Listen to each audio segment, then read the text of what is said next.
நான் வரும்போது திண்டுக்கல்ல ஹோட்டல்ல தங்கி இருந்தேன்.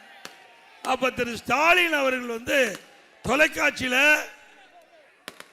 ஒரு செய்தியை பார்த்தேன். திரு ஸ்டாலின் அவர்கள் பேசிய செய்தியை பார்த்தேன். அதுல மிகப்பெரிய வீர வசனம் போல பேசினார்.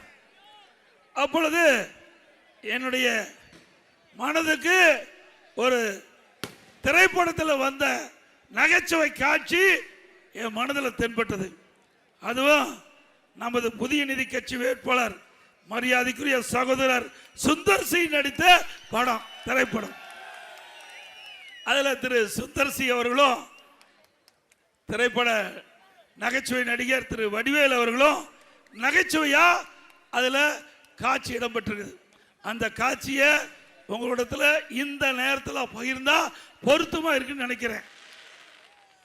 மரியாதைக்குரிய அப்படியே சுந்தர் சி அவர்கள் அவர் பார்த்து நடிகர் வேறு நடிகர் வடிவேல் அவர்கள் வீரவசனமா வந்து பார், எங்க ஏரியாவுக்கு வந்து பார் என்பார். அடுத்தபடியா எங்க ஏரியாவுக்கே வந்துட்டியா அப்படி பாரு வடிவேல். அடுத்தபடியா எங்க தெருவுக்கு வந்து பார், வந்து பாறையா அப்படின்னு வடிவேல் பேசுவார். அடுத்தபடி எங்க வீட்டுக்கு வந்து பார் என்பார் வடிவேல். பிறகு சுந்தர் சி வீட்டுக்கே நடிகர் சுந்தர் சி வந்துடுவார்.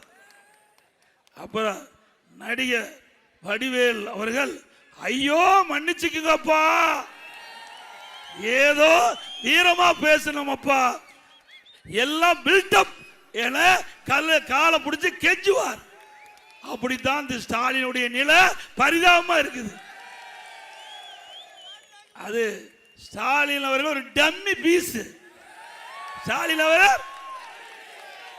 ஸ்டாலின் அவர்கள் முகப்பா முதலமைச்சர் இருக்கும்போது, திராவிட முன்னேற்ற கழகம் ஆட்சி இருக்கும் போது இந்த மதுரை மண்ணிலேயே நீ வந்து பார்க்க முடியல. வர முடிஞ்சுதா? மதுரை மண்ணில கால் எடுத்து வைக்க முடியாத ஸ்டாலின் அவர்களே வீரவசனம் பேசுதெல்லாம் விட்டுருங்க. இன்றைக்கு ஸ்டாலின் வீரவசனம் பேசுறார். பழையபடி திமுக பார்த்தீங்கன்னு பார்த்துட்டுமே, நீ தான் மதுரைக்கே வரலையே.